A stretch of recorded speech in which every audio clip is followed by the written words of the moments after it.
University మంచి భవిష్యత్తు కోసం తెలుగు విద్యార్థులు ఇష్టపడే యూనివర్సిటీ. కాల్ 9059052378 9059052379.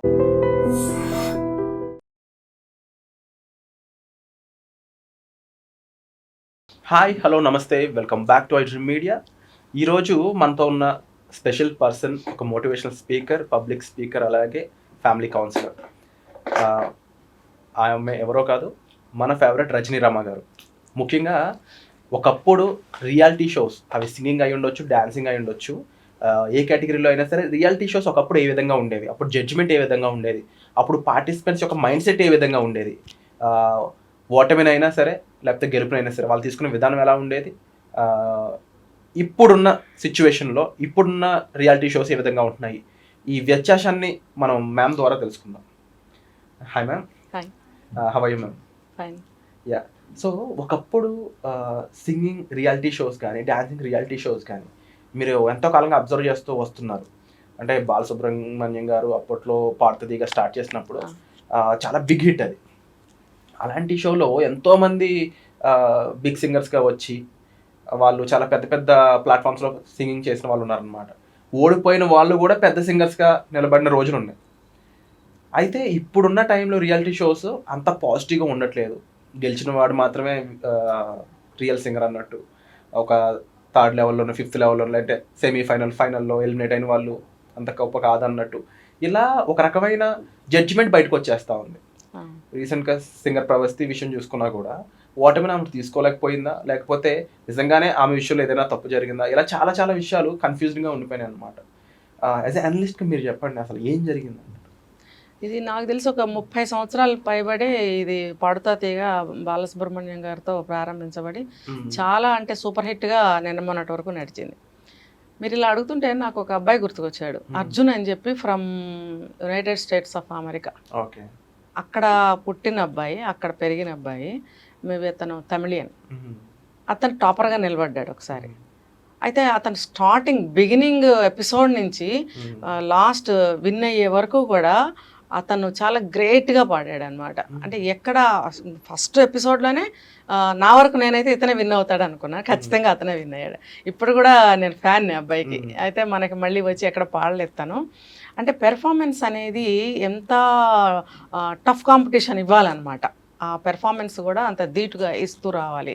ఇస్తూ వచ్చినప్పుడు ఎక్కడ కూడా మనకి ఎవరు ఇది కాదు అని అనలేరు. ఇతను బాగా పాడలేదని కానీ, ఇతన్ని ఏదో ఒక వంకతో తీద్దామని కానీ, లేకపోతే ఒక ఎపిసోడ్లో బాగా పాడాడు, ఒక ఎపిసోడ్లో డౌన్ అయ్యాడు అన్నది కానీ ఎక్కడ ఆ అబ్బాయి చూపించలేదు. అయితే ఆ రోజులు వేరు. అప్పుడు కాంపిటీషన్లో కూడా ఎక్కువ మంది వచ్చేవారు కాదు. ఇప్పుడు వచ్చినంత మంది అప్పుడు అంత లేరనే చెప్పాలి. ఒక సెలెక్టివ్ ఒక గ్రూప్ పిల్లలు, ఒక గ్రూప్ ఏమో యంగ్స్టర్స్ అట్లా ఉండేది, ఒక గ్రూప్ మిక్సింగ్గా ఉండేది, యంగ్స్టర్స్ ప్లస్ కొంచెం 35+ వాళ్ళలాగా. ఒక 5-6 సంవత్సరాల క్రితం వరకు కూడా నాకు తెలిసి బాగా నడిచింది.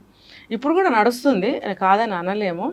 అయితే ఏంటంటే అప్పట్లో ఉన్న గురువులు ఎవరైతే ఉన్నారో, అంటే జడ్జెస్గా వస్తూ ఉంటారు కదా. ఒకసారి నాకు తెలిసి ఆయన రామలింగేశ్వరరావు గారు ఒక ఆయన ఉండేవారు, జొన్న విత్తుల కదా, ఆయన జడ్జిగా ఉన్నప్పుడు కూడా నేను చూశాను. అంటే వాళ్ళు జడ్జి చేసే విధానము, పిల్లల్ని ఎంకరేజ్ చేసే విధానము, వాళ్ళని అనునయించే తీరు, వాళ్ళ తప్పుల్ని ఎన్నే తీరు, అంటే నువ్వు తప్పు చేస్తున్నావు అనే చెప్పే తీరు, ఆ తప్పుల్ని సరిచేసే తీరు, నెక్స్ట్ ఎలా ఉండాలి అనే తీరు చాలా బాగా చెప్పేవారు. ఇప్పుడు కూడా చెప్తున్నారు కానీ కొంచెం తేడా ఉంటుంది. అప్పుడు ఏంటంటే మనసు పెట్టి ప్రతి ఒక్కళ్ళు గెలవాలి. ఇప్పుడు 10 మంది పార్టిసిపెంట్స్ ఉన్నారు, 10 మందికి ఈక్వల్గా ఎంకరేజ్మెంట్ ఇస్తూ ఉండేవారు. అంటే నా అబ్జర్వేషన్. అంటే జడ్జిమెంట్లో జనరల్గా ఫేవరెటిజం అనేది ఉంటుందంటారా? అంటే మరి చెప్పచ్చో లేదో ఉంటుంది. అంటే చెప్తున్నాను కదా, టఫెస్ట్ కాంపిటీషన్ ఇస్తే ఎవ్వరూ అసలు నిలవలేరు అనమాట. అర్జున్ అనే అబ్బాయి అలా ఇచ్చాడు. అంటే రజనీరమ్మ గారు, అందరికీ సింగింగ్లో నాలెడ్జ్ ఉండదు యూజువల్గా ఆడియన్స్లో కానీ. ఎందుకు ఈ పాయింట్ చెప్తున్నానంటే, జడ్జిమెంట్ ఇచ్చినప్పుడు అది కరెక్టా కాదా తెలుసుకునే నాలెడ్జ్ ఆడియన్కి లేనప్పుడు అక్కడ ఏం జరిగిందని మనం స్పష్టత ఇవ్వలేం. ఎందుకు అంటే మైన్యూట్ డీటెయిల్స్లోకి వెళ్ళిపోయినప్పుడు ఇద్దరు సింగర్స్ ఈక్వల్గా పోటీ పడుతున్నప్పుడు ఏ విధంగా ఉంటుంది జడ్జిమెంట్ అనేది. యాజ్ ఏ సింగింగ్ నాలెడ్జ్ ఉన్న పర్సన్ మీరు కాబట్టి మిమ్మల్ని అడుగుతున్నాను ఈ క్వశ్చన్. కరెక్ట్, మంచి క్వశ్చన్ వేశారు. ఇప్పుడు కొంతమంది పార్టిసిపెంట్స్ ఉన్నారు, ఎవరో ఒకళ్ళిద్దరు తీసుకుందాం పోనీ, కొంతమంది వాళ్ళ పేరెంట్స్ కూడా సంగీతంలో బాగా నిష్ణాతులైన వాళ్ళు ఉన్నారు. వాళ్ళే సంగీతం నేర్పి వాళ్ళే ఒక స్థాయిలో నిలబెట్టిన వాళ్ళు ఉన్నారు పిల్లలు. అలాంటి వాళ్ళ పిల్లలు కూడా కాంపిటీషన్లో పాల్గొంటున్నారు. మీరు చెప్పినట్టు సంగీత జ్ఞానం లేని వాళ్ళ పిల్లలు కూడా కాంపిటీషన్లో పాల్గొన్నారు. అప్పుడు యాజ్ ఎ జడ్జి మీకు ఏమనిపిస్తుంది? సంగీత జ్ఞానం ఉన్న వాళ్ళు బహుశా కొంచెం ఉంటుందేమో అనుకొని మీరు జడ్జిమెంట్ ఇచ్చేటప్పుడు చాలా జాగ్రత్తగా ఇస్తారు. అంటే సంగీత జ్ఞానం తెలిసిన వాళ్ళు అక్కడ ఉన్నప్పుడు కాస్త మనం వాళ్ళ పార్టిసిపెంట్కి మనం చాలా జాగ్రత్తగా మాట్లాడి చాలా జాగ్రత్తగా తప్పులు ఎన్నకుండా ఉంటాం. ఎందుకంటే అవతల వాళ్ళు కూడా నిష్ణాతులు అక్కడ, సంగీత విద్వాంసులు. మరి యువతల వాళ్ళ పిల్లల తరఫు నుంచి అలాంటి వాళ్ళు లేనప్పుడు వీళ్ళకి తప్పులు కొంచెం ఎక్కువ పట్టగలుగుతారు. ఓకే, నా అనాలిసిస్ ప్రకారం. అంటే రజనీరమ గారు అబ్జర్వ్ చేసినప్పుడు ఈ సింగింగ్ రియాలిటీ షోస్లో కొంతమంది కాస్త హెవీగా నోట్స్ పలకడం కానీ హై పిచ్లో పాడడం ఇవన్నీ ఈజీగా చేసే వాళ్ళు కొంతమంది ఉంటారు. కొంతమంది కష్టపడుతూ ఉంటారు అలాంటి ప్లేసుల్లో. యూజువల్గా జడ్జిమెంట్లో ఈ పాయింట్స్ని ఏ విధంగా నోటిఫై చేస్తూ ఉంటారు? జడ్జెస్ అనే వాళ్ళు వాళ్ళ జడ్జిమెంట్ ఇస్తున్న టైంలో ఇంకా ఎటువంటి పాయింట్స్ ఎక్కువగా నోట్ చేస్తూ ఉంటారు సింగింగ్కి సంబంధించి? ఇప్పుడు మీరు పాతకాలంలో సుశీల గారిని తీసుకోండి, మొన్నటి వరకు ఆవిడ పాడారు. తర్వాత జస్ జానకి గారు, నాకు తెలిసి వీళ్ళు కదలరు, స్టాట్యూస్ లాగా నుంచుని పాడతారు. కొంచెం అవలీలగా అసలు ఒక మొహంలో కానీ చేంజెస్ కానీ నుంచున్న తీరులో కానీ ఒక చెయ్యి కానీ ఏమి కదలవు వాళ్ళకి. కానీ ఎటువంటి రాగాలు పలికించారు వాళ్ళు, ఎటువంటి నీలీల పాడేద దేవా అని ఎస్ జానకి గారు ఆనాడు పాడిన పాట. ఆ పాటను ఎలా మెలికలు తిప్పి ఎలా కదిలించి ఎలా నీళ్ల ప్రవాహంలాగా ఎలా ఉంటుందంటే ఆ కళ్ళు మూసుకుని వినాలి ఆ సాంగ్ని. ఇప్పటికీ ఎవర్ గ్రీన్ సాంగ్ అది. మరి ఆ పాట ఆవిడ కదలకుండా పాడారు. అలాగే సుశీల గారు కూడా ఒకళ్ళని మించి ఒకళ్ళు హేమాహేమిల్లాగా పోటీ ఉండేది వాళ్ళ మధ్యన. వాళ్ళిద్దరూ సమానంగా నిలిచారు.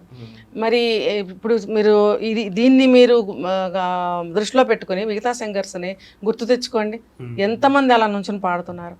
అయితే ఇలా పాడిన వాళ్ళు విన్ అవుతున్నారు. కష్టపడి గమకాలు తీసేటప్పుడు కానీ ఒక ఆలాపన చేసేటప్పుడు తీసేటప్పుడు కానీ హై పిచ్కి వెళ్ళేటప్పుడు కానీ మళ్ళీ లో స్థాయికి వచ్చినప్పుడు కానీ వాళ్ళు చాలా స్ట్రెయిన్ అవుతూ ఉంటారు. కళ్ళు గట్టిగా మూసేసుకోవడము, బాగా తల ఊపేయడము, చేతులు తిప్పి అంటే చెయ్యి ఎలా తిప్పితే గొంతు ఎలా తిప్పాలి అనే ఒక మైండ్లో ఫిక్స్ అయినప్పుడు మన చెయ్యి ఇలా తిప్పుతున్నప్పుడు గమకాన్ని ఇలా తిప్పడం దానికి అలవాటు పడి ఉంటారు వాళ్ళు. ఎందుకంటే వాళ్ళ గురువులు కూడా సంగీతం నేర్పించినప్పుడు ఆ టిప్స్ అనేవి చెప్తారు. వాళ్ళు చెప్పినప్పుడు ఆ చిన్న వయసు పిల్లలు కాబట్టి దాన్ని అలవాటు చేసేసుకున్నప్పుడు ఎంత పెద్ద సింగర్స్ అయినా ఎంత ఏజ్ వచ్చినా వాళ్ళకి అలవాటు అనేది ఉండిపోతుంది. అయితే ఇలా స్టాచ్యూల్లాగా నుంచి పాడిన వాళ్ళు గెలుస్తారు, ఇలా పాడిన వాళ్ళు గెలుస్తారు. మీరు చెప్పండి ఎవరు గొప్ప ఇద్దరిలో? అవలీలగా పాడిన వాళ్ళకి అది స్కిల్ టాలెంట్ ఉన్నట్టు. గొంతును మాత్రమే కదిపి పాడిన వాళ్ళే గొప్ప కదా. మరి అలాంటప్పుడు మీరు మైన్యూట్ విషయాల్ని పరిగణనలోకి తీసుకుని జడ్జిమెంట్ చేసేవాళ్ళు ఈ వేరియేషన్ని చూడరా, చూసి చేయాలి. అండ్ ఇది ఇక్కడ జరగట్లేదు అనేది నాకు అర్థమవుతుంది క్లియర్గా. ఆ స్కిల్ ఆ టాలెంట్ ఉన్న వాళ్ళకి కాస్త ఇక్కడ లోపమానంగా వాళ్ళని పక్కన తప్పిస్తున్నట్టు అది చాలా ఆడియన్స్ స్టేట్మెంట్స్ అయితే ఇస్తూ ఉన్నారు. మన కామెంట్ సెక్షన్లోనే ఎన్నో వచ్చాయి. ఇలా మీరు చెప్పిన పాయింట్నే నోటిఫై చేస్తూ ఇంత కష్టపడి పాడుతున్న వాళ్ళకి అంత ప్రియారిటీ ఎందుకు ఇస్తున్నారు, అంత న్యాచురల్ స్కిల్తో పాడుతున్న వారికి ఎందుకు అంత ఇంపార్టెన్స్ ఇవ్వట్లేదు అనేది. అయితే ఒకప్పటి ఈ రియాలిటీ షోస్ నుంచి మనం ఏం నేర్చుకోవాలంటారు? ఒకప్పటి అంటే అప్పుడు శిష్యుల పట్ల గురువులకి, గురువుల పట్ల శిష్యులకి కూడా ఒక మధ్యలో ఒక గౌరవ మర్యాదలు అనేవి నడుస్తూ ఉండేవి. పిల్లల్ని కూడా మర్యాద ఇవ్వాలి పిల్లలకి కూడా అనే సంస్కారం ఉండేది పెద్దవాళ్ళల్లో. అలాగే చిన్నవాళ్ళకి ఎటు పెద్దవాళ్ళ పట్ల గౌరవ మర్యాదలు ఉంటాయి. తర్వాత గురువు అనే భయభక్తులు ఉండేవి. అలాగే శిష్యుల్ని ఎలా దారిలోకి తీసుకురావాలి, వాళ్ళని ఎలా గెలిపించాలి, ఎలా పాస్ చేయించాలి అనే గట్టి తపన గురువుల్లో ఉండేది. అది స్కూల్ టీచర్సే కావచ్చు, సంగీతం టీచర్సే కావచ్చు, ఎవరైనా సరే గురువులు. మరి ఇప్పుడు అలా డైల్యూట్ అవుతూ అవుతూ ఆ జనరేషన్ వాళ్ళందరూ మరి పెద్దవాళ్ళు అయిపోయారు, కొంతమంది గతించిన వాళ్ళు, కొంతమంది ఇప్పుడు అటువంటి వాళ్ళు దాదాపుగా లేరని చెప్పుకోవాలి. ఒకటి ఎక్కడన్నా ఉంటే ఉండొచ్చు, కానీ అటువంటి వాళ్ళ దగ్గర విద్యాభ్యాసన చేసే అటువంటి అవకాశం అందరికీ రావాలి కదా. ఎవరు దొరికితే వాళ్ళ దగ్గర సంగీతం అనేది నేర్చుకుంటున్నారు. కాబట్టి వీళ్ళకి అంతంత మెళకువలు కానీ అంత అటువంటి ఆత్మస్థైర్యాన్ని నింపుతూ విద్య నేర్పే గురువులు కానీ మరి ఇప్పుడు ఉన్నారని నాకు అనిపించడం లేదు. ఏదో కమర్షియల్, అంతా కమర్షియల్. సో తప్పకుండా మీరు పాయింట్అవుట్ చేసిన ప్రతి విషయం కూడా ఆడియన్స్కి ఒక మంచి అవేర్నెస్ అయితే కల్పిస్తుంది. అండ్ డెఫినెట్లీ అప్కమింగ్ సింగర్స్ ఎవరైతే పార్టిసిపేట్ చేద్దాం అనుకుంటున్నారో కూడా వాళ్ళందరికీ మీరు ఇప్పుడు చెప్పిన పాయింట్స్ అవగాహనలోకి వస్తే వాళ్ళు అర్థం చేసుకోగలరు ఇప్పుడున్న సిచ్యువేషన్ని. But at the same time ఇవన్నీ మారాలనే మేము కోరుకుంటున్నాము. ఈ సిచ్యువేషన్ కాకుండా జెన్యున్గా ఎవరికైతే టాలెంట్ ఉందో, ఎవరికైతే స్కిల్ ఉందో వాళ్ళకి తగిన ఆ గుర్తింపు దొరకాలనేది అయితే మనం కోరుకుందాం. ఖచ్చితంగా. ఇప్పుడు మనం ప్రవస్థిది తీసుకుంటే ఆ అమ్మాయి పాటలు కూడా నేను విన్నాను. వాయిస్ కూడా చాలా బాగుంటుంది. చాలా ఆలాపన తీసేటప్పుడు కానీ హై పిచ్లోకి వెళ్ళినప్పుడు చాలా బాగా పాడుతుంది అమ్మాయి కూడా. కాకపోతే ఏంటంటే జడ్జెస్ని మనం జడ్జి చేయకూడదు. జడ్జెస్ వాళ్ళు 3-4 ఉన్నప్పుడు వాళ్ళు ముగ్గురు కూడా యావరేజ్ తీసి, అంటే అభిప్రాయంలో కానీ మార్కుల్లో కానీ ఎలా అయినా సరే ముగ్గురిది కూడా యావరేజ్ తీసి జడ్జిమెంట్ అనేది ఇస్తారు. కాబట్టి మనం వాళ్ళని కూడా తప్పు పట్టకూడదు. ఎవరైనా సరే పార్టిసిపెంట్స్ మనం ఇంకా ఎఫర్ట్ పెట్టాలి, మనం ఇంకా కష్టపడాలి అనే దాని మీద దృష్టి పెట్టాలి. కానీ మనల్ని ఇలా అన్నారు, అలా అన్నారు, అలాగే అంటారు. ఇప్పుడు మనల్ని విమర్శించే వాళ్ళే మన శ్రేయోభిలాషులు అని ఒక తీసుకోవాలి. మనం తీసుకున్నట్టయితే అవన్నీ మనకి కనపడలేదు, వినపడలేదు అనుకుంటూ మన సాధన మనం చేసుకోవాలి. మన కాంపిటీషన్ అనేది మనం ఇస్తూ ఉండాలి. ఇచ్చినప్పుడు మన ఒక గోల్ అనేది మన కళ్ళ ముందు కనపడాలి. ఇప్పుడు పోటీదారులు అంటారు. ఇప్పుడు ఒక రన్నింగ్ కాంపిటీషన్ తీసుకుంటే లైన్గా నుంచోబెడతారు. రెడీ 1 2 3 గో అనగానే మొదలు పెడతారు. మొదలు పెట్టినప్పుడు గోల్ మీద దృష్టి ఉంటుందా, పక్కన ఎలా పరిగెత్తున్నాడు అని చూస్తాడా, లేకపోతే విజిలేసి ఆయన ఎటు చూస్తున్నాడా, లేకపోతే జడ్జి ఎవరి వైపు కాన్సన్ట్రేషన్ చేసి చూస్తున్నాడని చూస్తారా? చూడరు. మన పరిగెత్తే అతని గోల్ ముందు ఉంటుంది. ఈ అమ్మాయి కూడా ఒక స్టేట్మెంట్ అనేది రిలీజ్ చేయడం జరిగింది ఒక ఇంటర్వ్యూలో. నేను ఇకపై పాడడం జరగదు, పాడడం అని చెప్పేసి. జస్ట్ ఒక ఓటమి వల్ల ఇలాంటి డెసిషన్ తీసుకోవడం కరెక్ట్ అంటారా, లేకపోతే అది చిన్నపిల్లతనం అని చెప్పచ్చు?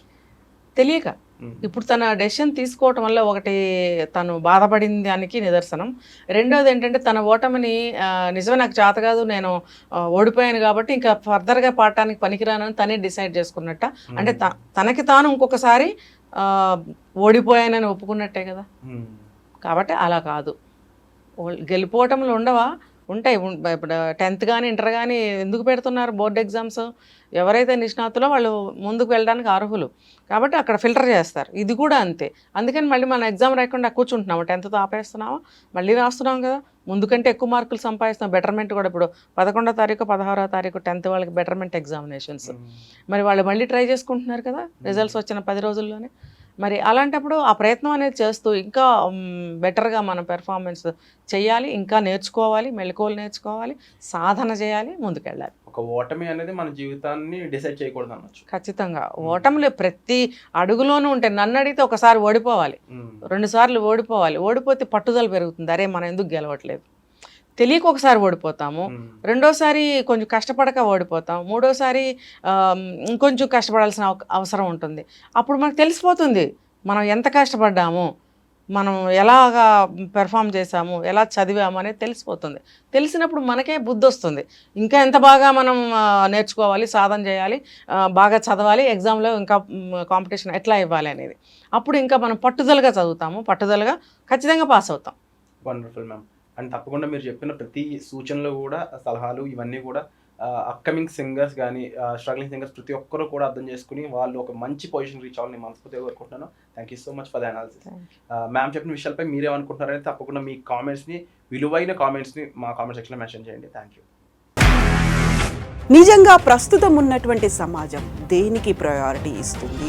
ఆర్థిక సంబంధాల చుట్టూ మాత్రమే తిరుగుతోంది. మళ్ళీ ఎన్నికలంగానే చాలా విరక్తి కలుగుతున్నాం. మంచి అనిపిస్తుంది కదా, లేడీస్ కూడా ఛాలెంజింగ్ జాబ్స్ చేసినప్పుడు చాలా బాగుంటది. ట్రాఫిక్ అసిస్టెంట్స్ గా నియమించిన ట్రాన్స్జెండర్స్ అందరితో సాల్యూట్ చేయించుకుంటున్నారు. ఫుడ్ డెలివరీ ఇవ్వటానికి వెళ్ళినటువంటి డెలివరీ బాయ్ అనిల్ పై కళ్ళ ముందు